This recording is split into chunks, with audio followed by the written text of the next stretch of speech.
Pemirsa, evakuasi masih dilakukan dari bencana tanah longsor di Cisolok, Banten. Kita langsung saja terhubung dengan Kasih Ops Basarnas Jakarta, Pak Made Oka. Selamat pagi, Pak Made. Selamat pagi. Ya, Pak Made, ini berarti masih akan dikerahkan atau di wilayah kerja dari Basarnas Jakarta, begitu ya Pak ya? Berapa personil Betul. yang kemudian dikerahkan oleh dari Basarnas Jakarta sendiri? Baik, dapat kami laporkan, sampaikan kepada pemirsa Media TV bahwa personil kami dari Jakarta maupun yang ada di pos Sukabumi 29 orang.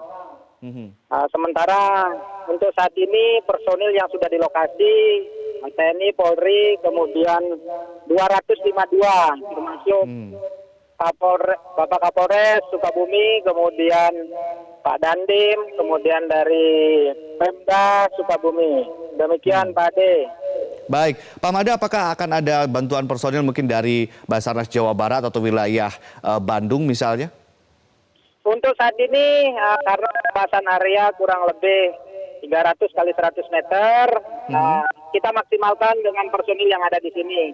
Sementara sampai saat ini kita masih pencarian manual dengan menggunakan alat-alat manual demikian.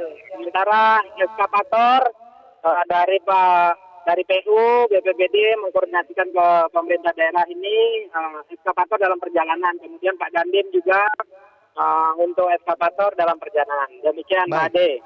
Berapa alat berat atau eskavator yang sedang dalam perjalanan ini, Pak?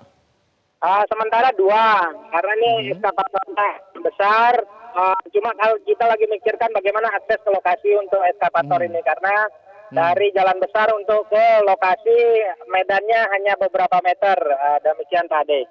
Baik, Pak Made Oka, belajar dari proses evakuasi di bencana longsor yang lain, apa sih Pak tingkat kesulitannya? Apakah karena memang di sini tanahnya lumpurnya begitu dalam, lalu kemudian juga begitu curam? Kalau dibandingkan dengan evakuasi katakanlah dengan bencana longsor yang lain, yang juga dengan topografi yang mirip-mirip. Baik, gambaran umum memang longsor menimpa dengan volume tanah yang banyak menimbun rumah. Itu sebuah kesulitan memang bagi kita. Terus untuk peralatan akses ke lokasi itu sebuah kesulitan buat kita. Namun kalau misalnya di tempat lain yang langsung bisa akses, kemudian aksi untuk pencarian dapat dilaksanakan dengan cepat. Demikian. Sementara hujan juga sebagai hambatan buat kita di lokasi. Demikian Pak Ade. Baik, Anda mengatakan tadi 2 alat berat atau eskavator sedang menuju ke lokasi, namun sedang dipikirkan bagaimana akses ke wilayah terdampak begitu ya. Ini strategi kira-kira rencananya akan seperti apa Pak? Koordinasi dengan katakanlah PU dan juga dengan aparat yang lain untuk kemudian bisa membawa alat berat ini ke wilayah terdampak dengan kesulitan medan.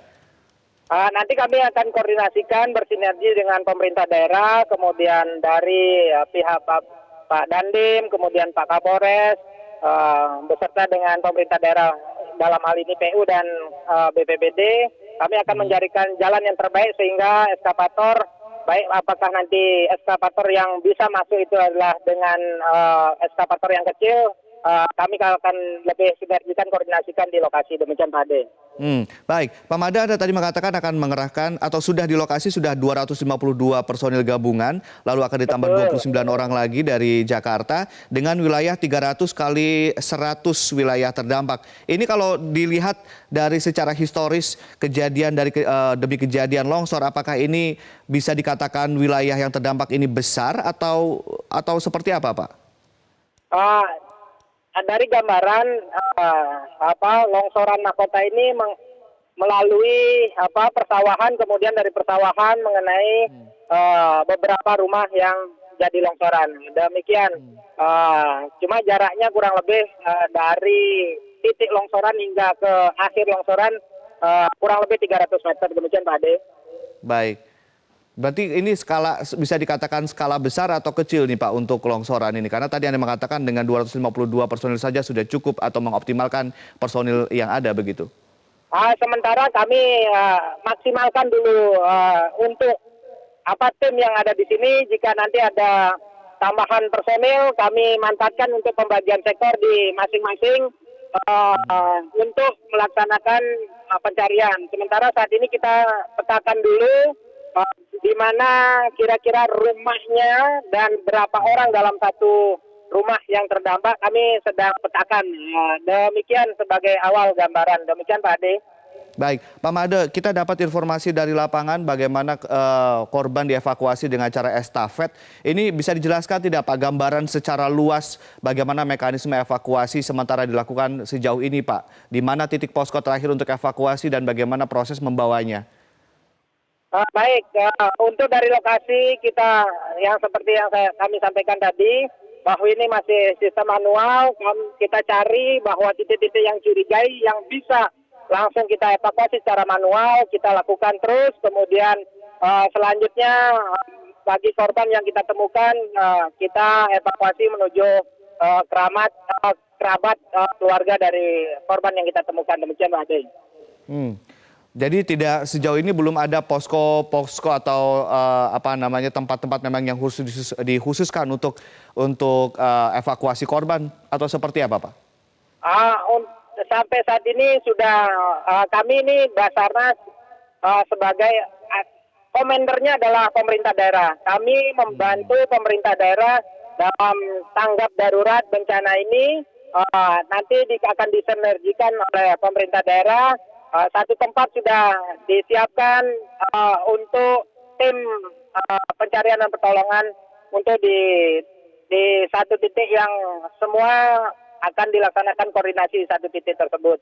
Sementara untuk saat ini karena dari pihak keluarga mengendaki dengan cepat kemungkinan besar langsung dibawa ke rumah kerabat. Demikian Pak Ade.